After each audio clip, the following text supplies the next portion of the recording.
Welcome to Touchpoints TV. I'm Debbie House, Editor-in-Chief of Retail Touchpoints, and I'm here with Ashley Merrill, who's the founder of Lunya. Welcome, Ashley, and thanks for inviting us into your bedroom today. Thank you for coming. Lunya has been around for really 2 years, and I started it because I experienced the problem firsthand of not having something awesome to wear. I was guilty of wearing my husband's oversized t-shirt, and I began on this journey looking for something better, realized that there wasn't something better out there, and Lunya is an example of us trying to be that something better. So, here we are. So what inspired you to create a pop-up for the holidays in New York City? I love New York, so that certainly helped, but we are very strong in New York. We have our largest audience here. So it was a fun place to experiment with the idea of doing something, physical and brick and mortar. Unlike Los Angeles, where you'll have a lot more people driving around, a lot less of the, people walking by. So I think that our audience and our readership is really going to be interested in this because you're combining two of the hottest trends in retail right now, which is experience and the pop-ups. And so can you talk to us a little bit about what are your business goals for the pop-up, for this experience, and then moving forward? The reason that we ultimately decided to do it is we're a high-touch product. If we're asking you to wear it to bed, you want to know that it's soft, and you want to know that the quality's there. This isn't a cocktail dress that you can kind of like grimace and make it through the night. This is something we want you to wear every single day. At the end of the day, we decided to go for this, knowing that this is a little unusual in some ways for an e-com company. And so when we decided to embark on this, we really felt like making it an experience was super important because it wasn't going to be something that we were purely measuring based on an ROI sales metric.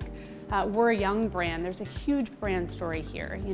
A lot of our customers that are coming in, they're seeing our product for the first time. They maybe heard about us online, but seeing and touching is believing, and so we knew that. And so for us, it's not just a sales thing. We wanted them to come in and see this, we call it the bedroom, because we felt like it contextualizes our product in a way that's very helpful for people, showing them, here's this beautiful room, and here are these clothes that I can wear in those moments when I'm in my room. So that's kind of our thought process behind it. And I completely relate to the whole thing because I work from home, as I mentioned to you earlier, and so it's all about being comfortable all day long. Yeah. So who would you say is your primary target market for this? What's amazing to us, and our woman we're learning more about her all the time. As I've said, we're a young company, but the more we learn, the more we find our woman is often a working woman. They're kind of running hard during the day, and so they're looking for a way to make those few moments that they have of relaxation into themselves or with their family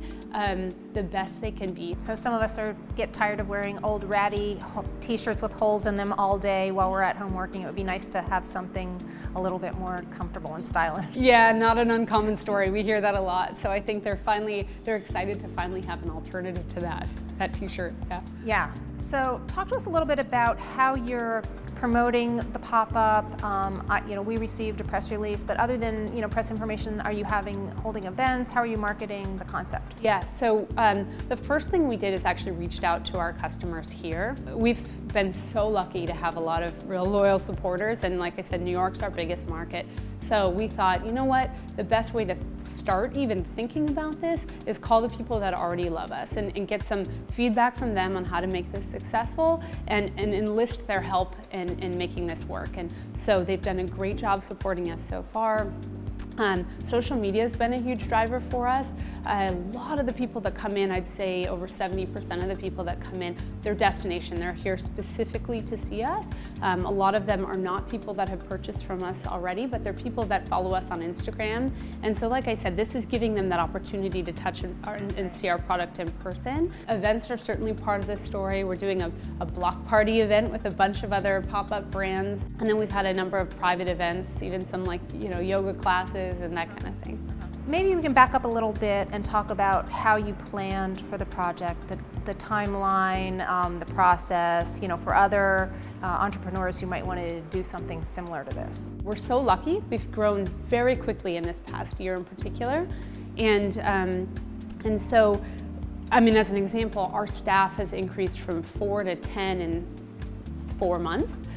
So it wasn't like we even had the staff to think about doing something like this before. So I was here in September, and when I was here, I was walking this area and I thought, you know, this feels like this is where our girl would shop. I called a member of the team and said, do you think you could put together a pop-up in a month? And that was literally how we did this. It wasn't one of those things we had as much time. Certainly if we had more time, it would have been great, but sometimes you just gotta seize the moment. It felt like an opportunity we didn't want to miss. So not that it's necessarily a good idea to plan a pop-up in Soho a month ahead of time, but it's possible. It's possible. So, it's possible. Yeah, I've got an amazing team.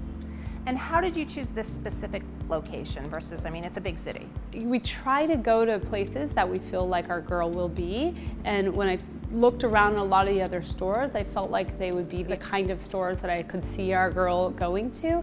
So we felt like we were in great company here. I know this is an area I always make sure to hit when I come in town, so it seemed like a good starting point. Do you market it all to people who might be gifting the items as well? Yeah, gifting is big business for us for sure.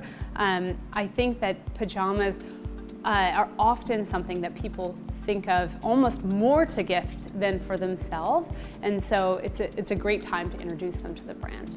So who do you consider your primary competition in this space? It's funny because I do get asked this question a lot, and it's something that I feel my answer might be a little naive, but I don't think about competition a lot. I don't, because it's undoubtedly not a crowded space. There's a handful of people here, but our approach is very unique. And so there's certainly no one that's taking our approach to the space. We're a for women by women product. Thinking about function for sleep is fairly novel in the sleepwear space, and so you'll see a lot of people that are making things that are sexy or pretty, but thinking about it from a very strong female point of view is something that we just don't see. So when I think about it, I focus much more on the problem, and our whole team, we're all oriented around how do we create an amazing product for our customer and how do we serve her, and basically we don't worry about anything else. Because if we do that, even if there's other people in the space, there's room for more than one of us. But if we do a good job focusing on our problem, then that should be irrelevant. And that seems like a really good approach. I know you showed me some of the fabrics, and there's washable silk, and everything's washable, and that makes a huge difference for people who are thinking about comfort and convenience. So it sounds like a great approach. Do you have any other advice at this point for other entrepreneurs or even any other type of retail brand who's thinking about using this kind of approach to improve their brand presence? My main thoughts would be really have a great team, because like I said, we pulled this off in a month, and it's not that that's me pulling that off. I have an incredible team. They have been killing themselves to make this happen. I showed up here and got to see how beautiful this looked. I came in here, you look so comfortable. I'm so lucky. I'm kind of jealous. It's one of those things that people see us in the office and they're like, do you guys dress like this every day? And we're like, well, it's a sleepwear company, one of the perks of the job. Excellent. All right, well, thank you so much for your time. Thank you. I really enjoyed it, and good luck with the rest of the season. Thank you so much. Thanks for coming in.